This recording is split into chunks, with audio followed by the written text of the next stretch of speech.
Tipos de subconsultas. Existen varios tipos de subconsultas como son subconsultas monorregistro, subconsultas multiregistro y subconsultas correlacionadas. Subconsultas monorregistro o de operadores aritméticos de comparación. Es cuando la subconsulta devuelve un único resultado. Los operadores que se utilizan son igual, diferente, mayor, mayor igual, menor, no mayor, no menor o menor igual.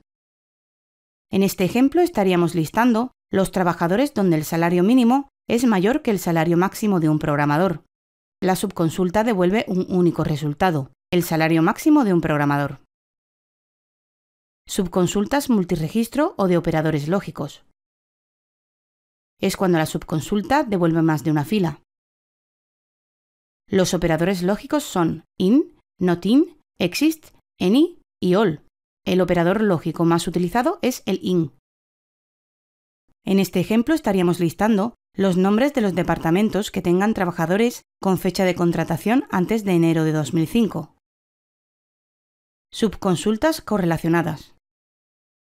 Es cuando la subconsulta utiliza columnas de la consulta principal o de otra subconsulta más externa. En este ejemplo, se muestra el trabajador con mayor salario por departamento, con el salario y el ID del departamento.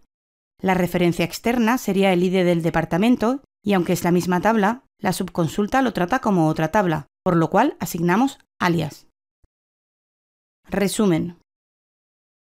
El resultado de una subconsulta en la cláusula where o having puede ser de un valor simple o más de un valor. Esto dependerá del operador comparativo que se utilice, de tipo aritmético o de tipo lógico. El de tipo aritmético devolverá un valor simple, mientras que el de tipo lógico devolverá más de un valor. Los operadores aritméticos de comparación son igual, diferente, mayor, mayor igual, menor, no mayor, no menor o menor igual. Los operadores lógicos son in, not in, exist, any y all. Una subconsulta correlacionada es cuando la subconsulta utiliza columnas de la consulta principal o de otra subconsulta más externa. Si coinciden los nombres de los campos en la subconsulta como en la principal, se asignarán alias a cada tabla y se utilizarán para identificar cada columna. Ejemplos tipos de subconsultas. En el siguiente ejemplo disponemos de dos tablas. La tabla profesores, la cual está formada por las columnas ID de profesor, nombre y edad, y esta tabla almacena los datos de 3 profesores. Y la tabla asignaturas, la cual tiene los campos asignatura, cantidad de horas, ID del profesor y año en la que se imparte la asignatura, y almacena los datos de 5 ejemplos. Ejemplo subconsulta monorregistro.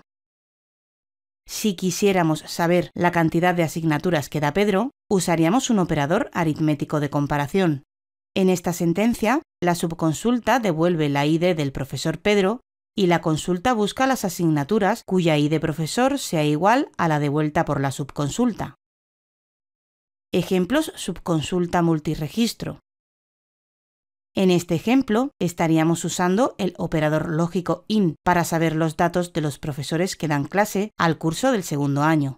Para resolver esta consulta, SQL realiza la subconsulta por cada registro que se encuentra en la tabla profesores, y esta subconsulta devuelve las IDs de los profesores que dan clase a las asignaturas de los cursos de segundo año.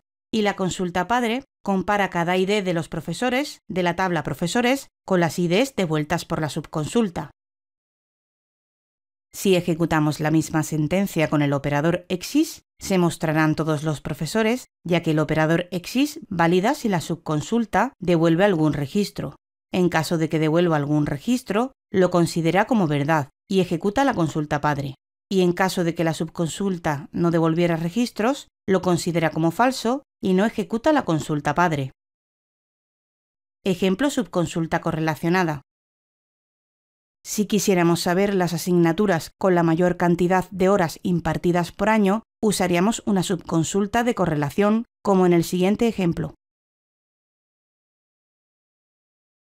No olvides suscribirte a nuestro canal y entrar en nuestra web.